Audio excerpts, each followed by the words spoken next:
Hello friends, ಎಲ್ಲರಿಗೂ ನಮಸ್ಕಾರ. ಶ್ರೀಕೃಷ್ಣ ಕ್ರಿಯೇಷನ್ಸ್ಗೆ ನಿಮ್ಮೆಲ್ಲರಿಗೂ ಸ್ವಾಗತ.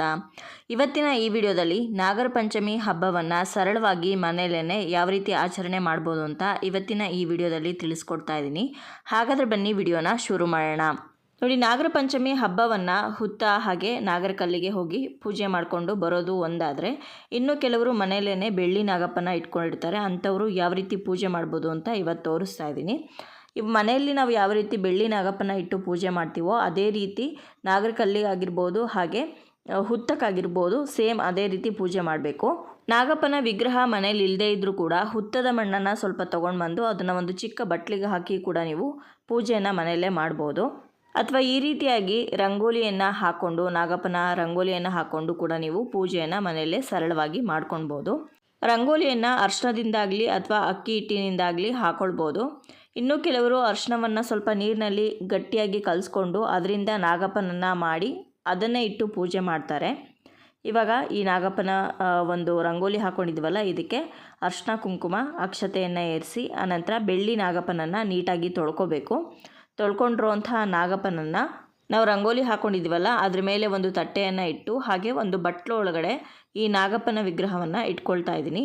ಬಟ್ಲ ಒಳಗಡೆ ಯಾಕೆ ನಾಗಪ್ಪನ ವಿಗ್ರಹ ಇಡ್ತಾ ಇರೋದು ಅಂತಂದರೆ, ನಾವು ಹಾಲು ಹಾಕ್ತೀವಲ್ವ, ಅಂದರೆ ತನಿ ಎರಿತೀವಲ್ವ, ಆವಾಗ ಆ ಹಾಲು ಪೂರ್ತಿ ತಟ್ಟೆ ತುಂಬ ತುಂಬಿಕೊಳ್ಳುತ್ತೆ. ಅದಕ್ಕೋಸ್ಕರ ಆ ಬಟ್ಲೊಳಗಡೆ ಇಟ್ಕೊಂಡ್ರೆ ನಾವು ತನಿ ಎರೆದಾಗ ಆ ಬಟ್ಲಲ್ಲೇ ಹಾಲು ಶೇಖರಣೆ ಆಗಿರುತ್ತೆ. ಅನಂತರ ಅದನ್ನು ತೆಗೆದು ಗಿಡದ ಕೆಳಗಡೆ ಹಾಕೊಬೋದು ಅಂತ. ಇವಾಗ 2 ದೀಪಗಳನ್ನು ಹಚ್ಕೊಂಡಿದ್ದೀನಿ. ದೀಪಗಳಿಗೂ ಕೂಡ ಹೂಗಳನ್ನು ಇಟ್ಟಿದ್ದೀನಿ. ನಾಗಪ್ಪನಿಗೆ ಗೆಜ್ಜೆ ವಸ್ತ್ರವನ್ನು ಹಾಕ್ತಾಯಿದ್ದೀನಿ. ಹಾಗೆ ಅಂಗದಾರವನ್ನು ಕೂಡ ಹಾಕ್ಕೊಳ್ಬೇಕು. 3 ಎಳೆ ದಾರವನ್ನು ಅರ್ಶಿನದ ದಾರ ಮಾಡಿ ಅದನ್ನು ಹಾಕಬೇಕು. ಅನಂತರ ಹೂವಿನ ಹಾರ ಹಾಕಬೇಕು. ಬೇರೆ ಬಿಡಿ ಹೂಗಳಿಂದ ಅಲಂಕಾರವನ್ನು ಮಾಡಬೇಕು. ನಾಗಪ್ಪನಿಗೆ ನೈವೇದ್ಯವನ್ನು ಇಟ್ಕೊಳ್ಬೇಕು. ಚಿಗಳಿ ಉಂಡೆ, ಹಸಿ ಅಕ್ಕಿ ತಂಬಿಟ್ಟು, ನೆನೆಸಿರೋವಂಥ ಕಡಲೆಕಾಳು, ನೆನೆಸಿರೋವಂಥ ಕಡಲೆಬೇಳೆ ಹಾಗೆ ಅಕ್ಕಿ ಮತ್ತು ತಾಂಬೂಲ ಇಡ್ತಾಯಿದ್ದೀನಿ. ವೀಳ್ಯದೆಲೆ, ಅಡಿಕೆ, ದಕ್ಷಿಣೆ ಜೊತೆಗೆ 2 ಬಾಳೆಹಣ್ಣನ್ನು ಇಟ್ಕೊಂಡಿದ್ದೀನಿ. ಬೇರೆ ಯಾವುದೇ ಹಣ್ಣು ಸೌತೆಕಾಯಿನೆಲ್ಲದನ್ನು ಕೂಡ ಹೆಚ್ಚಿ ನೀವು ದೇವ್ರ ನೈವೇದ್ಯಕ್ಕೆ ಇಡ್ಬೋದು. ಇನ್ನು ಒಂದು ಕಾಯನ್ನು ಕೂಡ ಸಂಕಲ್ಪ ಮಾಡಿ ಇಡ್ತಾಯಿದ್ದೀನಿ. ಇನ್ನು ನನ್ನ ಹಿಂದಿನ ವಿಡಿಯೋದಲ್ಲಿ ನಾಗಪ್ಪನ ಪೂಜೆಗೆ ಹುತ್ತದ ಹತ್ರ ಹೋಗ್ತಾ ಇದ್ದೀರಾ ಅಥವಾ ನಾಗರ ಕಲ್ಲಿಗೆ ಹೋಗ್ತಾ ಇದ್ದೀರಾ ಅಂದರೆ ಯಾವ್ಯಾವ ವಸ್ತುಗಳನ್ನು ಮುಖ್ಯವಾಗಿ ತೊಗೊಂಡು ಹೋಗಬೇಕು ಅಂತ, ಹಾಗೆ ನಾಗರ ಪಂಚಮಿ ಹಬ್ಬಕ್ಕೆ ಪೂರ್ವ ಸಿದ್ಧತೆ ಹೇಗಿರಬೇಕು ಅಂತ ವಿಡಿಯೋ ಅಪ್ಲೋಡ್ ಮಾಡಿದ್ದೀನಿ. ಯಾರಾದರೂ ನೋಡಿರಲಿಲ್ಲ ಅಂದರೆ ದಯವಿಟ್ಟು ಹೋಗಿ ವಿಡಿಯೋನ ನೋಡ್ಕೊಂಡು ಬನ್ನಿ. ಇವಾಗ ಪೂಜೆಗೆಲ್ಲ ತಯಾರಿ ಆಗಿದೆ. ನಾಗಪ್ಪನಿಗೆ ಅರ್ಶಿನ ಕುಂಕುಮ ಅಕ್ಷತೆಯನ್ನು ಅರ್ಪಿಸಿ ಗಂಧವನ್ನು ಅರ್ಪಿಸಿ ಆನಂತರ ಧೂಪವನ್ನು ತೋರಿಸೋದ್ರ ಮುಖಾಂತರ ಪೂಜೆಯನ್ನು ಶುರು ಮಾಡಬೇಕು. ನೀವು ನಾಗರ ಪಂಚಮಿ ಹಬ್ಬವನ್ನು ಮನೇಲಿ ಮಾಡ್ತಾ ಇದ್ದೀರಾ ಅಂತಂದರೆ ಮಡಿಯಿಂದ ಮಾಡಬೇಕು, ತುಂಬಾ ಮಡಿಯಿಂದ ಮಾಡಬೇಕು. ಮನೆಯಲ್ಲಿ ಒಗ್ಗರಣೆ ಹಾಕುವಂಥವು ಅಥವಾ ಘಾಟ್ ಮಾಡೋವಂಥದ್ದು, ಏನಾದರೂ ಎಣ್ಣೆಲಿ ಕರಿಯೋದು ಇದನ್ನೆಲ್ಲ ಮಾಡೋದಕ್ಕೆ ಹೋಗಬಾರ್ದು. ಇನ್ನು ಅವತ್ತಿನ ದಿವಸ ಮಾಂಸಾಹಾರ ಸೇವನೆ ಅಂತೂ ಪೂರ್ತಿಯಾಗಿ ನಿಷಿದ್ಧ. ಈಗ ದೇವರಿಗೆ ಧೂಪವನ್ನು ತೋರಿಸಿದ್ದೀನಿ. ಆನಂತರ ಇವಾಗ ಅರ್ಚನೆಯನ್ನು ಮಾಡಬೇಕು. ಅರ್ಚನೆಯನ್ನು ಬಿಡಿ ಹೂಗಳಿಂದ ಅಥವಾ ಅಕ್ಷತೆಯಿಂದ ಮಾಡ್ಬೋದು.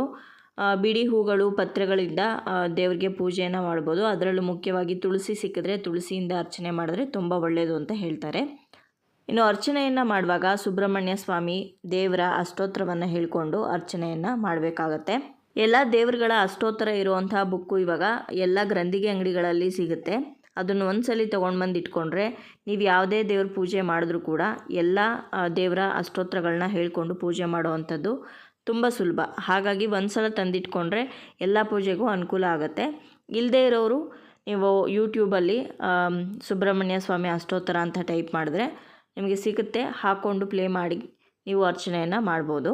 ನೋಡಿ, ನಾನಿವಾಗ ಬಿಡಿ ಹೂಗಳಿಂದ ಹಾಗೆ ಪತ್ರೆಗಳಿಂದ ಅರ್ಚನೆಯನ್ನು ಮಾಡ್ತಾಯಿದ್ದೀನಿ. ಅರ್ಚನೆ ಆದ ನಂತರ ಮತ್ತೊಮ್ಮೆ ಧೂಪವನ್ನು ತೋರಿಸ್ಬೇಕು.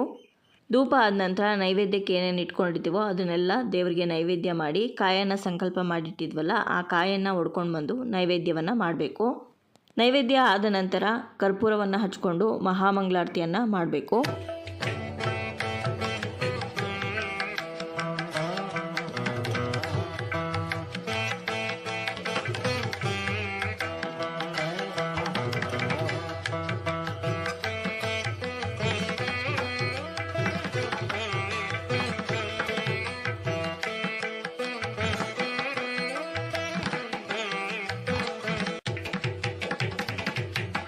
ಕರ್ಪೂರದಿಂದ ಆರತಿ ಆದ ನಂತರ ಹಾಲು ಮತ್ತು ತುಪ್ಪವನ್ನು ನಾವು ಒಂದು ಗ್ಲಾಸ್ಗೆ ಹಾಕಿಟ್ಕೊಂಡಿರ್ತೀವಲ್ಲ ಅದರಲ್ಲಿ ನಾಗಪ್ಪನಿಗೆ ತನಿಯನ್ನು ಎರಿಬೇಕು. ಕೆಲವೊಬ್ಬರು ಕೊಬ್ಬರಿ ಬಟ್ಲಿಗೆ ಈ ಹಾಲನ್ನು ಹಾಕಿ ತನಿ ಎರಿತಾರೆ. ನಮ್ಮನೇಲಿ ಆ ಪದ್ಧತಿ ಇಲ್ಲ, ಹಾಗಾಗಿ ನಾನು ಪಂಚಪಾತ್ರೆಗೆ ಹಾಕ್ಕೊಂಡಿದ್ನಲ್ಲ ಅದರಿಂದನೇ ತನಿ ಎರಿತಾ ಇದ್ದೀನಿ. ಎಲ್ಲ ಕೆಡುಕುಗಳಿಂದ ನಮ್ಮನ್ನು ಕಾಪಾಡು, ಹಾಗೆ ನಮಗೆ ಯಾವುದೇ ಚರ್ಮ ವ್ಯಾಧಿಗಳನ್ನು ಕೊಡಬೇಡ, ನಮ್ಮ ಮಕ್ಕಳಿಗೆ ಯಾವುದೇ ಆರೋಗ್ಯ ಸಮಸ್ಯೆಗಳನ್ನು ಕೊಡದೆ ಅವರ ವಂಶವನ್ನು ವೃದ್ಧಿ ಮಾಡು ಅಂತ ಬೇಡಿಕೊಂಡು ನಾಗಪ್ಪನಿಗೆ ತನಿ ಎರಿಬೇಕು, ತಣ್ಣಗಿರು ಅಂತ.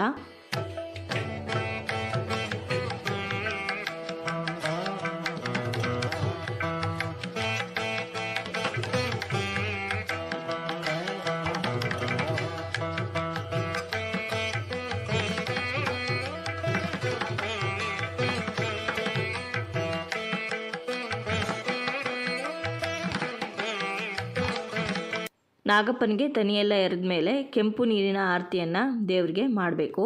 ಈ ಕೆಂಪು ನೀರಿನ ಆರತಿಯನ್ನು ಮನೆಯಲ್ಲಿ ನೀವು ನಾಗಪ್ಪನ ಪೂಜೆ ಮಾಡಿದರೆ ಮಾತ್ರ ಮಾಡಬೇಕು. ಆ ಹುತ್ತದ ಹತ್ರ ಹಾಗೆ ನಾಗರ ಕಲ್ಲಿಗೆಲ್ಲ ಮಾಡೋ ಅಂಥ ಅವಶ್ಯಕತೆ ಇಲ್ಲ. ಮನೆಯಲ್ಲಿ ನೀವು ದೇವ್ರನ್ನ ಕೂರಿಸಿರ್ತೀರಲ್ಲ, ಅಂದರೆ ನಾಗಪ್ಪನ ಕೂರಿಸಿ ಪೂಜೆ ಮಾಡಿರ್ತೀರಲ್ಲ ಅಂಥವ್ರು ಮಾತ್ರ ಈ ಕೆಂಪು ನೀರಿನ ಆರತಿಯನ್ನು ಮಾಡಬೇಕಾಗತ್ತೆ. ವಿಗ್ರಹ ಇಲ್ಲದೆ ಇರೋರು ಹುತ್ತದ ಮಣ್ಣನ್ನು ಸ್ವಲ್ಪ ತೊಗೊಂಡು ಬಂದು ಅದನ್ನು ರೌಂಡಾಗಿ ಒಂದು ಮುದ್ದೆ ಥರ ಮಾಡಿ ಅದನ್ನೇ ಇಟ್ಟು ನಾಗಪ್ಪ ಅಂತ ಭಾವಿಸಿ ಪೂಜೆ ಮಾಡ್ಬೋದು. ಇಲ್ಲದೆ ಇರೋರು ಪರವಾಗಿಲ್ಲ, ಒಂದು ರಂಗೋಲಿ ಹಾಕಿ ನಾವಿವಾಗ ಯಾವ ರೀತಿ ನಾಗಪ್ಪನಿಗೆ ಪೂಜೆ ಮಾಡಿದ್ವೋ ಅದೇ ರೀತಿ ಆ ರಂಗೋಲಿಗೆ ಪೂಜೆ ಮಾಡಿದ್ರು ಕೂಡ ಸಾಕು.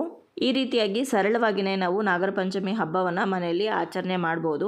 ನೋಡಿದ್ರಲ್ವ ಸ್ನೇಹಿತರೆ, ಇವತ್ತಿನ ಈ ವಿಡಿಯೋದಲ್ಲಿ ನಾಗರ ಪಂಚಮಿ ಪೂಜೆಯನ್ನು ಯಾವ ರೀತಿ ಸರಳವಾಗಿ ಮನೇಲಿ ಮಾಡ್ಬೋದು ಅಂತ ತಿಳಿಸ್ಕೊಟ್ಟಿದ್ದೀನಿ.